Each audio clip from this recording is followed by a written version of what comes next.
সমাজে ধর্মের দেয়াল যত উঁচু হয়, অমানবিকতার ছায়া তত ঘন হয়। কিন্তু সে অন্ধকারের মধ্যে একটি আলো জুড়ে থাকে, মানুষের সঙ্গে মানুষের ভালোবাসা।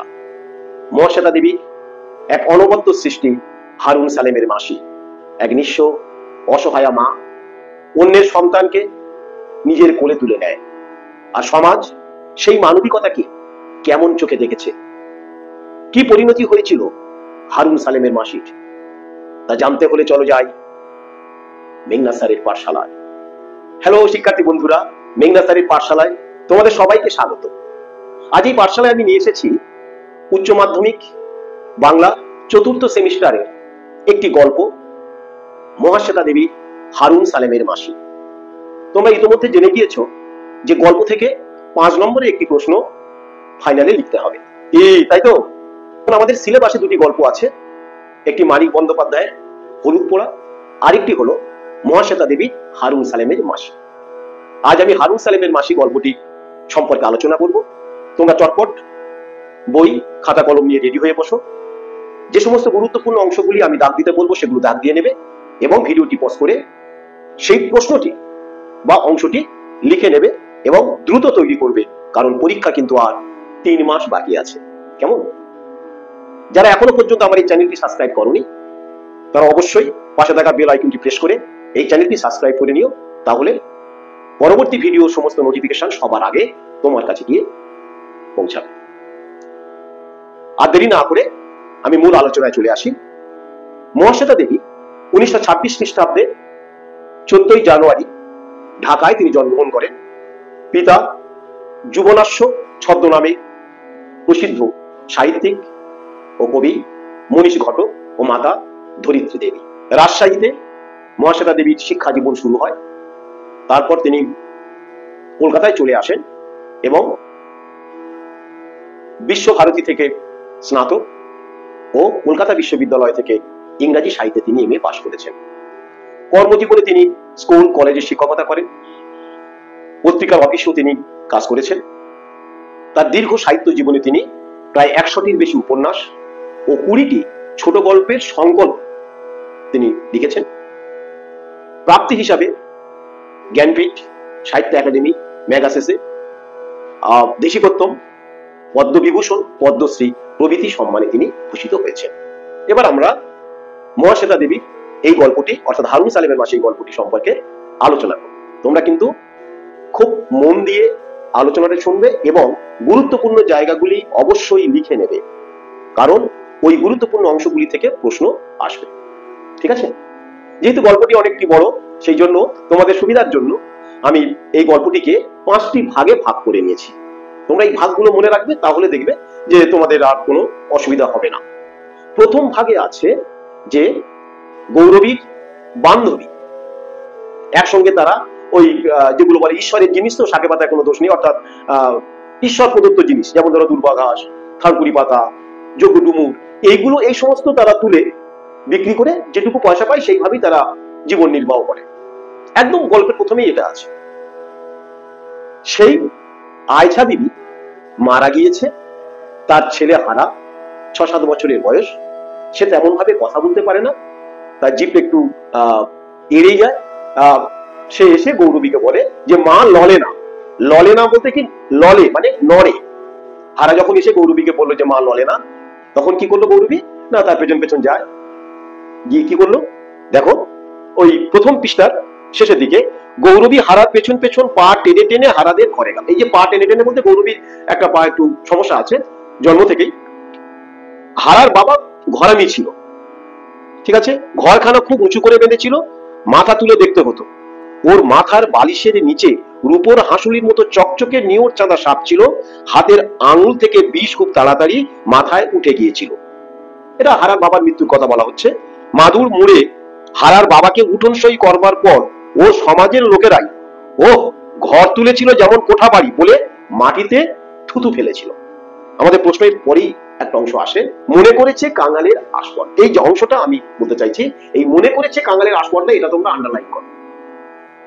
অর্থাৎ হারার বাবা ঘরামি, তাই সে একটু উঁচু ঘর করেছিল এবং সেই উঁচু ঘর করার কারণে তার মৃত্যুর পর, মৃত্যুটা কিভাবে হয়েছে, না, ঘুমানোর সময় বালিশের কাছে নিউট চাঁদা সাপ ছিল, সেই সাপে কামড়ে তার মৃত্যু হয়েছে, সোজা কথা। কিন্তু সমাজের মানুষ সেটা, তার এই মৃত্যুটা কিন্তু মনে করেনি যে সাপে কামড়ে তার মৃত্যু, এটা তারা মনে করেছে যে যেহেতু হারার বাবা উঁচু ঘর তুলেছিল, সেই কারণে এই স্পর্ধা সে দেখিয়েছিল, তার কারণে তার মৃত্যু হয়েছে। ঠিক আছে, আস্তে আস্তে আমরা কিন্তু দেখব যে সমাজের কথা মহাশ্বেতা দেবী বলছেন, একেবারে নিম্নবিত্ত সমাজ, যেখানে ধর্ম, সংস্কার বা অন্ধবিশ্বাস কিভাবে আমাদের মনের মধ্যে ধীরে ধীরে গ্রাস করছে, সেটা তিনি দেখাতে চাইছেন। অর্থাৎ এই সমাজে তোমার ছেলে বিবি ভিখারির দশা, তুমি সামান্য ঘোরামি, তুমি পালবাবুদের চেয়ে উঁচু ঘর তোলো কেন? তোমার তো সামান্য অবস্থা, তুমি পালবাবু যারা বড় লোক, জমিদার, তাদের মতো উঁচু ঘর কেন তুলেছ? সেই ঘরেই শুয়েছিল হারার মা। আসল জায়গা চলে আসলাম কিন্তু। রোজই ও রাতে জ্বর হয় আর চোখের উপর হাত চাপা দিয়ে শুয়ে শুয়ে ও কাঁদে। গৌরবীর হঠাৎ ভুল হয়ে গেল। আন্ডারলাইন করো, গৌরবীর হঠাৎ ভুল হয়ে গেল। গৌরবী ভেবেছিল কি, যে হয়তো আয়ছা বিবি সে হয়তো ওই ঘুমাচ্ছে, ঘুমিয়ে ঘুমিয়ে স্বপ্ন দেখছে, এবং সেই কারণে সে নড়ছে না। তার ছেলে গিয়ে বলেছে মাসি মা লড়ে না, হয়তো সেই কারণে। কিন্তু গৌরবী বুঝতে পারেনি যে সে মারা গিয়েছে, তাই বলছে গৌরবীর হঠাৎ ভুল হয়ে গেল। অলো কাঁদিস নাকি বলে নিচু হয়ে গৌরবী মুখ তুলল, পেছনে সরে এলো। কেন? অর্থাৎ যেই স্পর্শ করেছে, স্পর্শ করলেই বুঝতে পেরেছে গৌরবী যে মারা গেছে, তাই পেছনে সরে এলো। দরজার কপাট ঠেলে দিয়ে হারাকে বলল, খবর দে হারা কাকাকে, বল মাসি ডাকে। আয়ছা বিবি মারা গিয়েছে, মানে হারার মা মারা গেল। হারাও তার মায়ের কবরে মাটি দেয়। এইখানে দেখো একটা কথা আছে, সুন্দর কথা। গৌরবী বলল, সঙ্গে যা হারা মাটি দে। আমরা প্রথম অংশ এইটুকু দেখতে পাই। তাহলে আমরা প্রথম অংশটি যেটা দেখলাম সেটা হলো হারার মায়ের মৃত্যু। এইভাবে মনে রাখবে। এখান থেকে কি প্রশ্ন একটা আসতে পারে, সেটা হলো মনে পড়েছে কাঙালের আসপত্র। আর একটা যে অংশটা বললাম, গৌরবীর হঠাৎ ভুল হয়ে গেল। এবার দেখবো, যেহেতু গৌরবীর ছেলে আছে, আমরা এর পরের অংশ যেটা দেখবো, দ্বিতীয় অংশে, সেটা গৌরবীর জীবন, তার অতীত জীবন। গৌরবীর ছেলে আছে, ছেলে উপার্জন করে ভালো, ছেলে সমাজে মোটামুটি নাম হয়েছে, আমরা দেখবো পরে গল্পের শেষের দিকে। তাহলে গৌরবী কেন তার ভাইপোর দেয়া জমিতে যেখানে থাকে, সেখানে বিভিন্ন ধর্মের মানুষ থাকে, সেখানে কেন থাকবে? অর্থাৎ গৌরবী তার সমাজ থেকে অনেকটা দূরে থাকে, কেন থাকবে? তার কারণ আমরা এই দ্বিতীয় অংশে পাই। ঠিক আছে, মন দিয়ে শোনো। বিকেলের পড়ন্ত আলোয় একা একা যজ্ঞ ডুবুরের ডাল ভাঙতে ভাঙতে গৌরবী নিজের জন্য বড় কষ্ট হলো। হারার মা ছেলের হাতে মাটি পেল, ভাগ্যে ছিল। নিজের ঘরে শুয়ে মরল, কপালে ছিল। আমি বা কোথায় মরবো, কে মুখ সলা করবে, কে জানে। তাহলে এই যে আমি বা কোথায় মরবো, কে মুখ সলা করবে, কে জানে, এই জায়গাটা আন্ডারলাইন করো। এখান থেকে প্রশ্ন আসে। এই যে হারার মা ছেলের হাতে মাটি পেয়েছে, ওই যে প্রশ্নটা আছে, হারার মা ছেলের হাতে মাটি পেল, ভাগ্যে ছিল। তাহলে গৌরবীর ভাগ্যে হয়তো নাও থাকতে পারে, কারণ ছেলে তো তাকে দেখে না। এই অতীত চারিতা দিয়েই কিন্তু দ্বিতীয় অংশ শুরু হলো। এরপরে যে প্রশ্নটা, একদম ডাইরেক্ট যে প্রশ্নটা আসে, এই সব সময় গৌরবীর বড় কষ্ট হয়। প্রশ্ন হলো, কোন সময়ের কথা বলা হয়েছে, গৌরবীর কষ্টটা কি? ঠিক আছে, প্রশ্নটা লিখে নাও। কোন সময়ের কথা বলা হয়েছে, গৌরবীর কষ্টটা কি? ও রেল লাইনের দিকে চেয়ে থাকে। কয়েকটা স্টেশন পথ মাত্র, সেখানেই গৌরবীর সমাজের লোকেরা জমি পেয়েছে, ঘর বেঁধেছে। যেহেতু তারা উপর বাংলা থেকে এপারে এসেছে, তাই সরকার থেকে তারা জমি পেয়েছে, সেখানে তারা ঘর বেঁধেছে। ওর ছেলে নিবারণ সেখানেই আছে। ঠিক আছে, গৌরবীও থাকতে। এবার গৌরবী তার ছেলের কাছে নেই কেন, একটা প্রশ্ন হতে পারে যে গৌরবী তার ছেলের কাছে নেই কেন। দেখো কারণটা দেখো। তখনই গৌরবী বুঝেছিল কি ভয়ানক প্রতিহিংসা নিবারণে কিছুই ও ভোলে না। আন্ডারলাইন করো এই প্রশ্ন, কি ভয়ানক প্রতিহিংসা। প্রশ্নটা হলো প্রতিহিংসাটা কি? বাসের কন্ডাক্টরকে জামাই করতে গিয়ে নিবারণের বাবা ঘর তৈরির টাকা ভেঙে কি কি দিয়েছিল? ঘড়ি, সাইকেল, টর্চ কিনেছিল। নিবারণের বয়স তখন অনেক কম। সাইকেলটা দেখতে দেখতে ও বলেছিল, সব একজনকে দিবি, তোমার একটা সন্তান। বাপ ছেলেতে খুব বেঁধেছিল। গৌরবী বলেছিল, তোর এত রিস কেন? রিস মানে হলো হিংসা। হিংসা কেন? সময়ে পুটি আমার ভাত দেবে, কোন মেয়েটা আজকাল মা বাপকে দেখে না বল, এটা বলেছে। তখন নিবারণ বলেছিল, ভালো, সময়ে পূজা যাবে, নিবারণ বলেছে। তাহলে তখন নিবারণ কি বলেছে, সময় বুঝবো। তারপর কত বছর ধরে নিবারণ চেষ্টা করে ঘর তুললো, মেঝেটা পাকা করলো, নিজে বিয়ে করতে না করতে মাকে ভাত দিতে অস্বীকার করলো। ঠিক আছে, তাহলে মেয়ে আছে, বাধ্য হয়ে গৌরবী মেয়ের কাছে গেল। তাহলে মেয়ের কাছে গিয়ে দেখো বিষয়টা কি হয়েছে। সে আর 8 বছরের কথা, বাসের চাকরি খুঁয়ে জামাই, বহুদিন ঘরে বসা, মেয়েও এবাড়ি ও বাড়ি কাজ করে। গৌরবী আর 6-7 বছর ধরে এই গ্রামে আছে। মেয়ের বাড়িতে গৌরবী দুরবস্থা দেখে গৌরবীকে এখানে নিয়ে আসে মুকুন্দ। বড় জোগাড়ে মানুষ মুকুন্দ, হাতে পায়ে অসুরের বল, এ তল্লাটে দিয়ে 3-4 জায়গায় জমি কিনে করে ফেলেছে। আজকাল মানুষ বড় মন্দ হয়ে গেছে, ঘর জমিতে ফসল না থাকলে জবরদখল। তাহলে মুকুন্দ গৌরবীকে এখানে এনেছে কেন? কারণ মুকুন্দ 3-4 জায়গায় জমি সে কিনেছে, তাই এখানে একটা ঘর বেঁধে গৌরবীকে সে এখানে রেখেছে। কারণ যদি গৌরবী থাকে তাহলে তার এই জায়গাটা জবরদখল হবে না, সেই কারণে মুকুন্দ গৌরবীকে এনেছে। অর্থাৎ গৌরবীর দুঃখ দেখে ওই মেয়ের বাড়িতে জামাই চাকরি নেই, মেয়ে বাড়ি ও বাড়ি কাজ করে, ফলে সে একেবারে পুরো হিমশিম। সেই কারণে মুকুন্দ দেখলো যে তার জমিটা যাতে থাকে, সেই কারণে গৌরবীকে তার জায়গায় থাকতে দিয়েছে মাত্র। বোঝা গেল? এখানে গৌরবী কি করে দেখো, মুকুন্দ কি বলছে দেখো। ঘরটুনি ধরে বসে থাকো পিসি, নিবারণ যা হয় দেবে, উঠোনে যা হয় দুটো শাক পাতা অজ্জে খেতে পারবে না, অজ্জে মানে চাষ করে, আর তো চাষ করে খেতে পারবে না, বেঁচে থাকো মা। যাই হোক, এইখানে গৌরবী ওই আয়েশা বিবির সঙ্গে বন্ধুত্ব করে তার সঙ্গে থাকে। এটা হলো দ্বিতীয় অংশ। সেই দ্বিতীয় অংশের শেষের দিকে দেখো, সেই হারার মা, যে হারার মার সঙ্গে এতদিন তার জীবিকার অর্জনের তার সঙ্গী ছিলেন, সেই হারার মা ড্যাংডেঙিয়ে চলে গেল। বড় দুঃখ হলো গৌরবীর। তারপর মনে হলো তার চেয়ে হারার মা ভাগ্যবতী। এখান থেকে আন্ডারলাইন করো, বড় দুঃখ হলো গৌরবীর। গৌরবীর দুঃখ হলো কেন? যে সেই হারার মা সে চলে গেল, সে কত ভাগ্যবতী, কারণ সে তার ছেলের হাতে মাটি পেয়েছে, গৌরবী পাবে কিনা জানে না। তাই হারার মা গৌরবীর চোখে ভাগ্যবতী। দ্বিতীয় অংশ শেষ। এবার আমরা দেখব গল্পের তৃতীয় অংশে, যেখানে গৌরবী জানতে পারে হারার কাকা বলে কেউ নেই। সেই অর্থে যাকে গৌরবী হারার কাকা ভাবতো, সে কিন্তু প্রকৃত অর্থে হারার কাকা নয়। একটা জায়গা দেখো, ওই যে 41 পৃষ্ঠার মাঝামাঝি দিকে, বাড়ি ফিরে গৌরবী দেখলো উঠোনে হারা বসে আছে। অবাক হয়ে গৌরী বলল, তুই?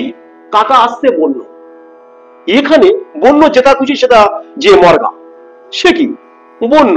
হারা আঙুলের কর গুনে গুনে মনে করে করে বলল, কাকার ঘরে কাকি নেই, কাকার টেনে ঘুরে দেশে দেশে যায়। তোর নিজের কাকা? মা বলতো নিজের নয়। তোর নিজের কে আছে? মা বলতো কেউ নেই। যা দাওয়ায় খেয়ে শোনা। দেখো, এই যে গৌরবী তার নিজেরও পেট চলে না, আবার আর একজন ছেলে, ফলে তার মধ্যে একটা চিন্তা। এই চিন্তাটা আস্তে আস্তে কিভাবে দেখো, নিজের কেউ থাকলে এমন অবস্থা হতো কি, অসম্ভব দুশ্চিন্তা হলো গৌরবীর। হারার মার সাত কুলে কেউ নেই, তাই বলে গৌরবী কি করবে? তার নিজের আধ পেটা অন্ন জোটে কি না জোটে? তাছাড়া গৌরবী কেমন করে বা হারাকে ঠাঁই দেয়? হারা কি তার ধর্মের মানুষ না সমাজের? কারণ গৌরী ভালো করেই জানে হারাকে সে ঠাঁই দিতে পারবে না, কারণ হারা তার ধর্মের মানুষ নয়, তার সমাজের মানুষ নয়। তাই হারাকে ঠাঁই দেবে কিভাবে? হারা ঘুমের মধ্যে অল্প অল্প ফোপাচ্ছে, বুঝি মার কথা ভাবে ইত্যাদি। এখানে দেখবো আমরা যে গৌরবী এই হারার চিন্তা করতে করতে সে যেন একটা স্বপ্ন দেখে, এবং গৌরবী স্বপ্নটা দেখো, তার কিন্তু জীবন সংগ্রামে টিকে থাকার স্বপ্ন। স্বপ্নটা কি? ওই 42 পৃষ্ঠার প্রথম দিকে দেখো, আজ স্বপ্নে ওকে হারার মা হাত ধরে নিয়ে গেল এক আশ্চর্য দেশে। সেখানে থানকুনি পাতা, দুব্ব ঘাসের মেলা, মাদার গাছের ছায়ায় ঢেকি শাকের জঙ্গল, এক শাক পাতা সব দু হাতে তুলতে তুলতে গৌরবীর মনে হলো এই তো স্বর্গ। অসাধারণ একটি অংশ, এখানে দাগ দাও, এই অংশটা গুরুত্বপূর্ণ। কোথায়? গৌরবীর মনে হলো এই তো স্বর্গ। তাহলে গৌরবীর এই স্বর্গ মনে হওয়ার কারণ কি? তার কোন স্বর্গের কথা মনে হয়েছে? যেখানে দুব্ব ঘাস আছে, থানকুনি পাতা আছে, অর্থাৎ সে যেন অপুরন্ত। তার জীবনের রসদ সংগ্রহ করার এই যে উপকরণ, সেই উপকরণ যে প্রাচুর্য, সেই প্রাচুর্য দেখে তার মনে হচ্ছে এটাই তার স্বর্গ। তার স্বর্গ আর হারার মা স্বর্গ কি এক হতে পারে? নাকি সব গরিবের স্বর্গ আসলে এক? কি সুন্দর কথা বললেন দেখো, বলছে তার স্বর্গ আর হারার মার স্বর্গ কি এক হতে পারে, নাকি সমস্ত গরিবের স্বর্গ সব একই? ঠিক আছে, এবার দেখো এখানে এই দীর্ঘ এই অংশটুকুই অর্থাৎ আমরা দেখব যে গৌরবী বুঝতে পারে না যে সে হারাকে কিভাবে রাখবে নিজের কাছে, কিন্তু গল্পকার একটি কথার মধ্য দিয়ে, একটা কথার মধ্যে অর্থাৎ একটা বাক্যের মধ্য দিয়ে গৌরবীর হৃদয়ে, তার শুকনো হৃদয়ে মাতৃত্বের স্বাদ যেন জেগে উঠল। সে যেন আবার হারুন সালেমের মাসি থেকে হারুন সালেমের মায়ে পরিণত হওয়ার একটা ইঙ্গিত এখানে গল্পকার দিলেন। কি সুন্দরভাবে দেখো, 43 পৃষ্ঠায় দেখো, হারা একটি মেটে আলু গৌরবীর কাছে আনে। গৌরবী সেটা দেখে বলে, কোথায় পেয়েছিস? তখন বলছে, দেখো ঘরে ছিল, মা বলেছিল। হারা করগুলো বলে বলল, মাসিকে দিস হারা। ভাবো, আর বলেছিল কি, মাসির পা ধরে পড়ে থাকিস। তাহলে কি বলেছিল? মাসির পা ধরে পড়ে থাকে। এই একটি বাক্য, এই একটি বাক্যই যেন গল্পটিকে একটা অন্য মাত্রায় নিয়ে গেল লেখিকা। বলেছিল, গৌরবীর শুকনো বুকে যেন কিসের ঢেউ লাগলো। নিবারণ যখন ছোট ছিল, সাবিত্রী যখন হামা টানে, তখন ঘর নিকোতে নিকোতে, বাসন মাজতে মাজতে ওদের কান্না শুনলে বুকের ভেতর এমনি হতো বটে। তাহলে দেখো, এই মাসির পা ধরে পড়ে থাকিস, এই একটা বাক্যের মধ্য দিয়ে গৌরবীর একেবারে অতীতে ফিরে গেল। মেয়ের যে কান্না, সেই কান্না শুনলে তার মনের মধ্যে যে অনুভূতি হতো, সেই অনুভূতি যেন এই হারার এই কথার মধ্য দিয়ে, মাসির পা ধরে পড়ে থাকিস, এই কথার মধ্য দিয়ে যেন তার আবার সে উপলব্ধি করলো। ঠিক আছে, এবার দেখো এরপরে কি বলছে, নিবারণ তোকে চায় না, সাবিত্রীর তার নিজের ঘর সংসারে সমস্যা, তাহলে সে কি করবে? তাহলে তৃতীয় অংশ এই পর্যন্তই। যে শুরু হলো কোথা থেকে? তৃতীয় অংশ, যে হারার কেউ নেই। এবার হারার কেউ নেই, হারা থাকবে কোথায়, এই চিন্তায় গৌরবী। এবং সেই চিন্তার সমাধান বা সেই চিন্তার একদম শেষ অংশে এসে পৌঁছালো, মাসির পা ধরে পড়ে থাকিস। খুব গুরুত্বপূর্ণ অংশটি, দাগ দাও, মাসির পা ধরে পড়ে থাকিস। এর মধ্য দিয়ে গৌরবীর শুকনো হৃদয়ে যেন মাতৃত্বের অনুভূতি এক অতীত চাহিদার জগতে নিয়ে গেলেন গল্পকার আমাদের। ঠিক আছে, এরপর আমরা দেখব চতুর্থ অংশ। এবার গৌরবী দেখলো যে কিছু তো একটা ব্যবস্থা করতেই হবে, কারণ হারা আছে, আবার হারা আবার অন্য ধর্মের, তার গৌরবী নিজের সমাজ, তার ধর্ম হারাকে মেনে নেবে না, কিন্তু তাকে তো ব্যবস্থা করতেই হবে। তাই তার এই জীবন জীবিকার যে মাধ্যম, যে অর্থাৎ সে সমস্ত ঈশ্বরের জিনিস, এই শাক পাতা ইত্যাদি, সেগুলো সে তুলে যার কাছে দেয়, এবং যে শহরে বিক্রি করে এসে তাকে পয়সা দেয়, সেই যোশী, এই যোশীর চরিত্রটি খুব বাস্তবতার মধ্য দিয়ে গল্পকার ফুটিয়ে তুলেছে। কি অসাধারণ চরিত্র দেখো। তাই যোশীর সঙ্গে গৌরবী যোগাযোগ করার চেষ্টা করে, এবং যোশীর মারফতে যদি কোনোভাবেই হারা সুরা হয়। দেখো, বিকেলে যোশী এসে উঠোনে বসলো, তার আগে হারার মাধ্যমে যোশীকে আসতে বলেছে গৌরবী। যাওয়ার সময় ছুটে ছুটে যায় যোশী। ওদের পুরুষরা কোনোদিন ভাত কাপড় দেয় না, যোশীর বড় দেয় না, ওদের মেয়েরা আশাও করে না পুরুষেরা ভাত কাপড় দেবে, যোশীও করে না। যোশীরা শরীরে খেটে সংসার বেঁধে তোলে, ছেলে পিলেকে জন্তুর মতো জাপটে ভালোবাসে, আর স্বামীদের খুব তোয়াজ করে ভুলিয়ে রাখে। ঠিক আছে, যোশী এসেছে গৌরবীর কাছে, বলছে, কি গো মাসি, কিছু বলবে বলো। তখন সে সময় গৌরবী হারার প্রসঙ্গ বলে, কিন্তু হারার প্রসঙ্গ বললে যোশীর কিন্তু প্রথম কথা, ঘরে ধরে উঠে বসে না তো, দেখো বাবা, ছোঁয়া নেপায় একটা কার করো না। খুব গুরুত্বপূর্ণ অংশটা বলছে, হারা ও তো ঘরে ওঠে না, দেখো ও ছোঁয়াছুঁয়ি একদম করো না।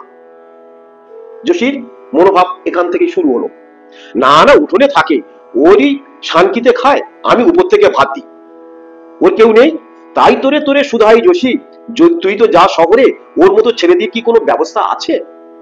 আমি কি জানি, থাকার মধ্যে ওই ঘরটুকু শুধু। ও ঘর তো আবার ওর কি, ঘর বাঁধা তোমার কুটুম ওই মুকুন্দ বাবুর কাছে। তাহলে ব্যাপারটা দেখো, এখানে যে বক্তব্যটা, যে গৌরবী চাইছিল শহরে মোটামুটি কোন একটা ভালো জায়গায়, যেখানে হারার জীবনটা সুরক্ষিত থাকবে, সেটা গৌরবী চেয়েছে।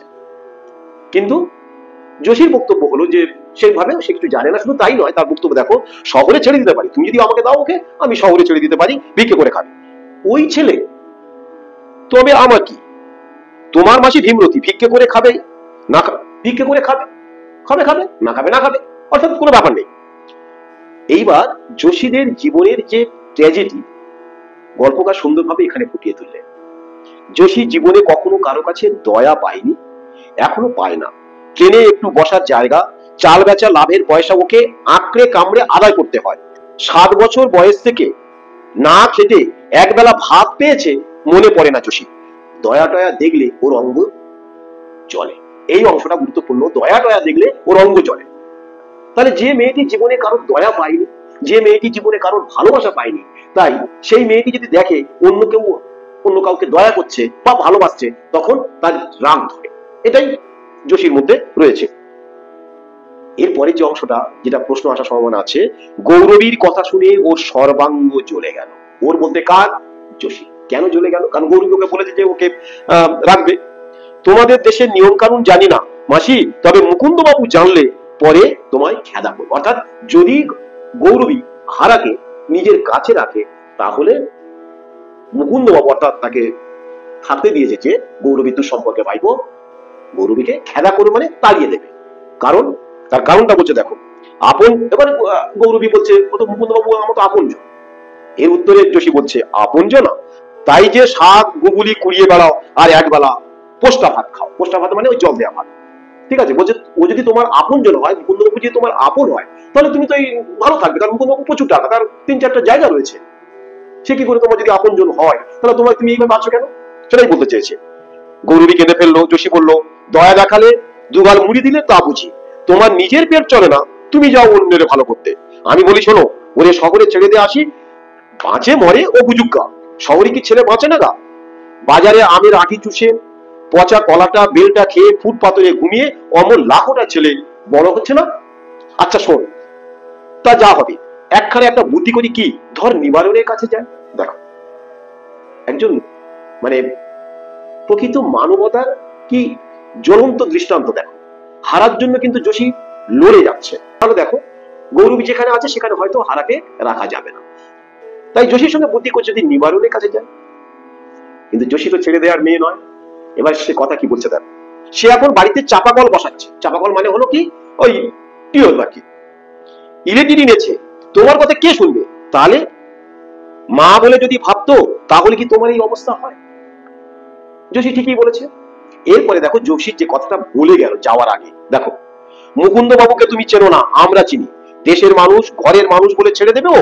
মুকুন্দ বাবু এই বাড়িতে মনসা ঘর পুজো করলো ভাত ধরে, পাঁটা কাটলো, আমরা সবাই খেয়ে গেলাম, তিনি শুনলে খুব বেজার হবে।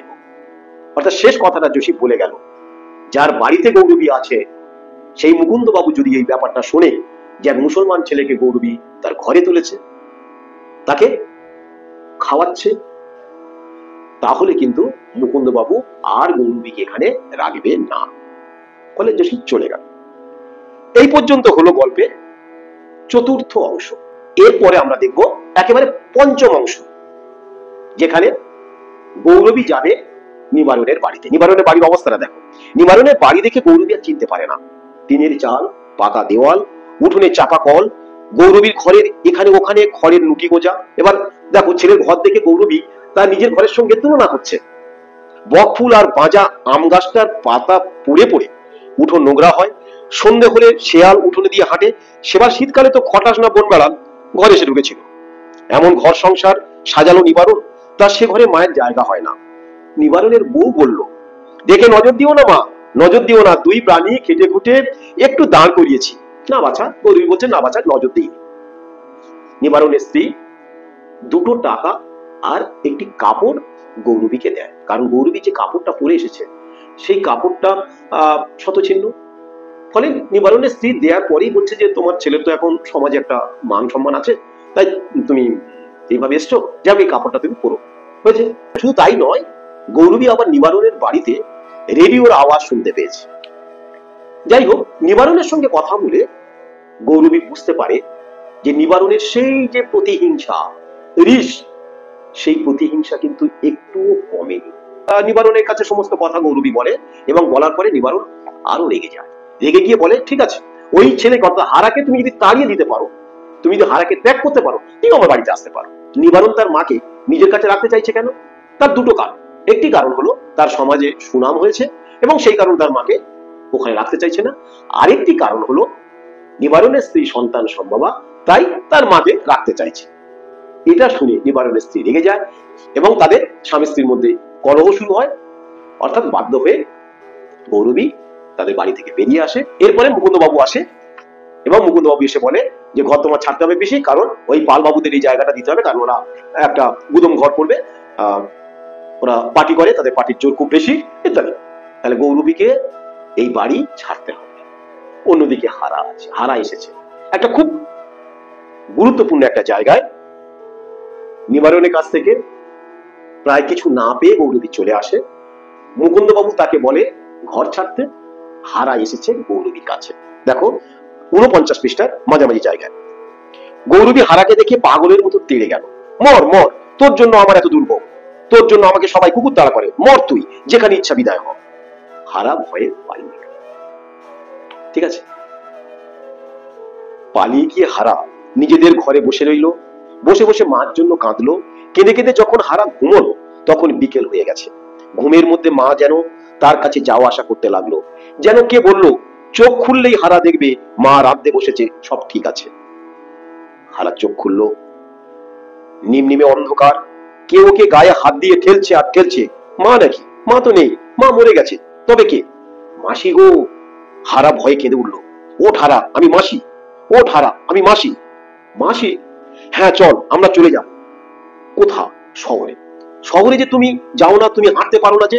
পারবো হারা, শোন, আমরা শহরে যাব, সেখানে কেউ কারোর কোনো কথা জানতে চায় না, কেউ কারোর চেনে না। সেটা আমরা কোথায় থাকবো মাসি? ফুটপাতরে।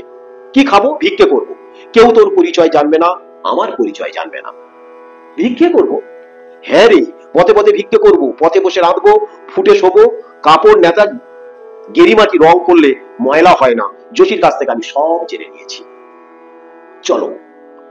গৌরবী আর হারা অন্ধকারে গ্রাম ছেড়ে পালিয়ে গেল। শহরে গৌরবী আর হারার সমাজ অনেক বড়, সমুদ্রের মতো। সেখানে একবার মিশে যেতে পারলে আর কোনো ভয় থাকে না। তাহলে দেখো যে এই যে গৌরবী এবং হারা, তারা গ্রাম ছেড়ে শহরের ওই জনসমুদ্রের মাঝে তারা চলে গেল। সেখানে কোনো ধর্মের কোনো ভেদাভেদ নেই, সেখানে কেউ কারোর কি ধর্ম জানতেও চায় না, কে কোন সমাজে বাস করছে সেটাও কেউ কারোর খবর রাখে না। তাই সেখানে তারা ভিক্ষে করবে, ফুটপাতে শোবে, এভাবেই তারা জীবন সংগ্রামে টিকে থাকবে। আর জয়ী হয়ে উঠল সেই মানুষের সঙ্গে মানুষের ভালোবাসা, মানুষের প্রতি মানুষের ভালোবাসা। একজন মাতৃহারা, এক মা হারা সন্তান, সে পেল এক মাকে। এভাবেই হারুন সালেমের মাসি যেন তার মা হয়ে উঠল, সত্যিকারের মা হয়ে উঠল এই গল্পের মধ্যে। তাহলে এবার তোমরা এই গল্প থেকে যে প্রশ্নগুলো সাধারণত আসে, আমি যা বললাম তা হলো, আমি আরেকবার বলে দিচ্ছি, তোমরা একটু চটপট লিখে নাও। প্রথম প্রশ্ন হলো, মনে করেছে কাঙালের আস্পর্ধা, প্রসঙ্গ উল্লেখ করে তাৎপর্য ব্যাখ্যা করো। দ্বিতীয় প্রশ্ন, এই সময় গৌরবীর বড় কষ্ট হয়, কোন সময়ের কথা বলা হয়েছে, গৌরবীর কষ্ট হয় কেন। তারপরের প্রশ্ন, কি ভয়ানক প্রতিহিংসা নিবারণে, কোন প্রসঙ্গে, নিবারণের প্রতিহিংসার কারণ কি, কিভাবে সে প্রতিহিংসা চরিতার্থ করেছিল। পরের প্রশ্ন, বড় দুঃখ হলো গৌরবীর, তারপর মনে হলো তার চেয়ে হারার মা ভাগ্যবতী। গৌরবীর দুঃখ হলো কেন, তার চেয়ে হারার মা ভাগ্যবতী মনে হওয়ার কারণ কি। এরপরের প্রশ্ন, গৌরবীর মনে হলো এই তো স্বর্গ, গৌরবী কখন কেন এমন মনে হয়েছিল। এরপরের প্রশ্ন, গৌরবীর কথা শুনে ওর সর্বাঙ্গ জ্বলে গেল, কার কথা সর্বাঙ্গ জ্বলে গেল কেন। এরপরের প্রশ্ন, গৌরবী আর হারা অন্ধকারে গ্রাম ছেড়ে পালিয়ে গেল, তাৎপর্য আলোচনা করো। তারপর, শহরের গৌরবী আর হারার সমাজ অনেক বড়, সমুদ্রের মতো, গৌরবী ও হারার সমাজের পরিচয় দাও, তা সমুদ্রের মতো কেন। এরপরের প্রশ্ন, গৌরবীর শুকনো বুকে কিসের যেন ঢেউ উঠলো, প্রসঙ্গ উল্লেখ করো, ঢেউ লাগার কারণ কি। আর সবশেষে আরেকটি প্রশ্ন বলছি, গৌরবী চরিত্র আলোচনা করো। অবশ্যই যে 5 নম্বর প্রশ্নগুলি বলছি, এই 5 নম্বর প্রশ্নগুলি তোমরা সুন্দরভাবে তৈরি করো। না পারলে কমেন্ট সেকশনে আমাকে জানাও, আমি তোমাদের প্রশ্নগুলি তৈরি করে দেব। কেমন? আজ এই পর্যন্ত। এর পরের ক্লাসে অন্য কোনো বিষয় নিয়ে আসবো। ততক্ষণে তোমরা কি করবে? পড়তেই থাকবে। ঠিক আছে, চলো।